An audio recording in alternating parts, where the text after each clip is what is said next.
Hello. Good morning, everybody. My name is Waddles. I hope you're doing well today, and welcome to a brand new world, a brand new leaf roof. I meant a brand new version. There's been a relatively largely minor game update today.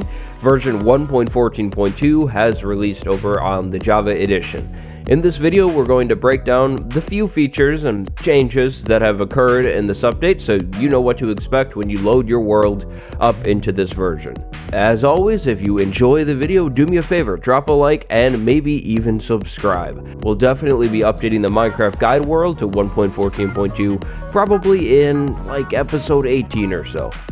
So 1.14.2, I'd like to start off with some flying here to show you what the world loading is like. The world seems to be loading and generating pretty well. I mean, 1.14.1 did fix a lot of those issues from 1.14.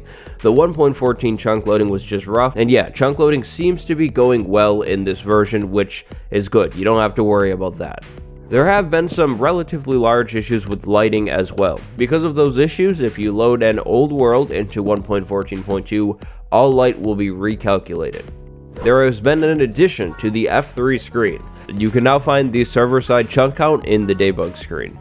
There was a pretty nasty parrot spawning bug as well. Previously, parrots could only spawn on these grass plants. Well, that is no more. Parrots can spawn on grass blocks.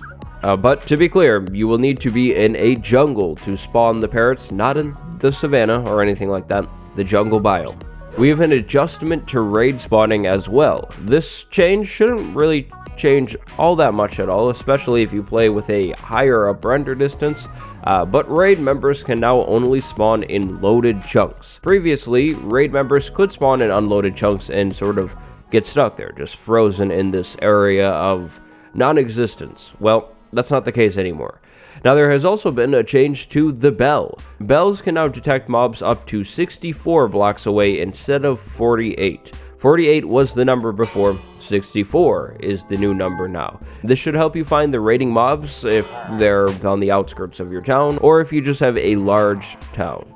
If you happen to have errors when loading regions, well, you'll have a little bit more information as to what went wrong in the log file now. And then finally, bug fixes. Did I say bug fixes? There have been even more bug fixes in 1.14.2. Skimming through a lot of them, I don't know if I particularly experienced any of those bugs firsthand, but I'll link the changelog down in the description if you're interested in reading up on each and every bug fix. Now, alongside this release, we also have a little bit of information provided to us for the next release already. 1.14.3 is already on the way, and in that update, we will get plenty more bug fixes. It's kind of crazy how quick some of these updates are coming out this time around. This is pretty absurd if we were to compare this to 1.13 last year. This is a crazy rate. But I think that's just about it for this 1.14.2 breakdown. Like I mentioned, we will be updating the guide world to 1.14.2 and checking things out, probably in episode 18. If you liked the video, drop a like and subscribe. Also, you should check out some of my links down in the description below and drop a follow over on those things, like my Twitter, my Instagram. If you love what I do and you want me to continue doing what I do, consider becoming a channel member or a patron today. That stuff helps me out like a crazy amount. Thank you very much for watching. My name is Waddles. Go have a good day. I will see you next time. Goodbye, everybody.